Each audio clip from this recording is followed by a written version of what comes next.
नमस्कार विद्यार्थी मित्रांनो. काल ग्रुप सी चा रिझल्ट लागलेला आहे.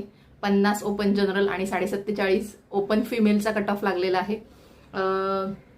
याच्यामध्ये 30च दिवस आता आपल्याकडे शिल्लक राहिलेले आहेत आणि 30 दिवसांमध्ये आपली फायनल रिव्हिजन होईल का, 30 दिवसामध्ये आपला अभ्यास होईल का, तर यासाठीचा आहे एक शॉर्ट आपण छोटासा बघूया की सगळ्यात महत्त्वाचं काय आहे. तर मराठी आणि इंग्लिश हा तुमचा सगळ्यात महत्त्वाचा भाग आहे आणि त्या मराठी आणि इंग्लिशची तुम्हाला आधी तुम्ही केलेलं आहे, तुम्हाला आता रिव्हिजन करायची आहे आणि ती जी रिव्हिजन आहे ही तुम्हाला फास्ट रिव्हिजन करायची आहे.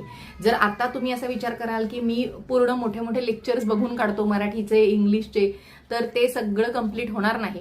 ते जर तुम्ही कंप्लीट करायला गेलात तर तुमचे पीवायक्यू राहतील आणि पीवायक्यू राहिले की पेपर मग होणारच नाहीत नंतर करायला आपल्याला सॉल्व. आणि सगळ्यात महत्त्वाचं आहे की सगळे पीवायक्यू आता तुमच्या नजरेखालून जाणं. सो त्यासाठी म्हणून मराठी आणि इंग्लिशची आधी शॉर्ट रिव्हिजन करून घ्यायची, फास्ट रिव्हिजन करून घ्यायची. किती दिवस त्याला द्यावे लागतील, तर एक 2-2, 3-3 दिवसामध्ये कंप्लीट रिव्हिजन करता येते. एक दिवसामध्ये पण कंप्लीट रिव्हिजन आपल्याला मराठीची करता येते. सो ती कंप्लीट रिव्हिजन तुम्हाला करायची आहे 1-2 दिवसामध्ये. आणि त्यानंतर मग सगळे जेवढे काही पीवायक्यू झालेले आहेत ते पीवायक्यू तुम्हाला कंपल्सरी करायचे आहेतच. आणि जेव्हा तुम्ही पीवायक्यू कराल तेव्हाच तुम्हाला तो कॉन्फिडन्स येणार आहे. आणि त्यामुळे आधी फास्ट रिव्हिजन करून घ्या मराठीचे पीवायक्यू करून घ्या, थोडासा कॉन्फिडन्स येईल. मग इंग्लिशची वोकॅब्युलरी करा, मग इंग्लिशची फास्ट रिव्हिजन करा आणि मग इंग्लिशचे पीवायक्यू जे आहे ते सॉल्व्ह करा.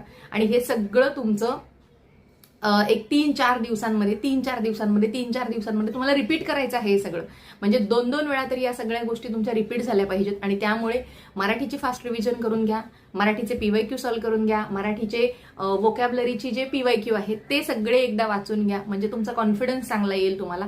त्यानंतर इंग्लिशची वोकॅब्युलरी करा, त्याच्यामुळे अजून जास्त कॉन्फिडन्स येईल. आणि मग इंग्लिशचं ग्रामर जे आहे त्याचे जेवढे काही आतापर्यंत झालेले पीवायक्यू आहेत तर ते सगळे वाचून घ्या.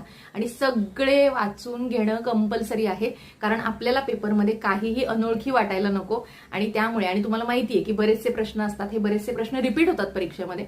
आणि त्यामुळे सगळे पीवायक्यू वाचणं कंपल्सरी आहे, मस्ट आहे, जर तुम्हाला इंग्लिशमध्ये मार्क मिळवायचे असतील तर. आणि हे सगळं जे आहे Marathi fast revision, English fast revision, ती आपल्या एकलव्य बॅचमध्ये आहे. त्याला आपण 50% ऑफ केलेलं आहे. आणि फक्त 500 रुपयांमध्ये तुमची संपूर्ण mains, Marathi revision, English vocabulary, सगळं जीएस, सगळं पीवायक्यू, सगळे जीएसचे लेक्चर्स, हे सगळं तुमचं कंप्लीट होतं आपल्या एकलव्य बॅचमधून. त्याची डिस्क्रिप्शनमध्ये लिंक दिलेली आहे, ती नक्की चेकआउट करा.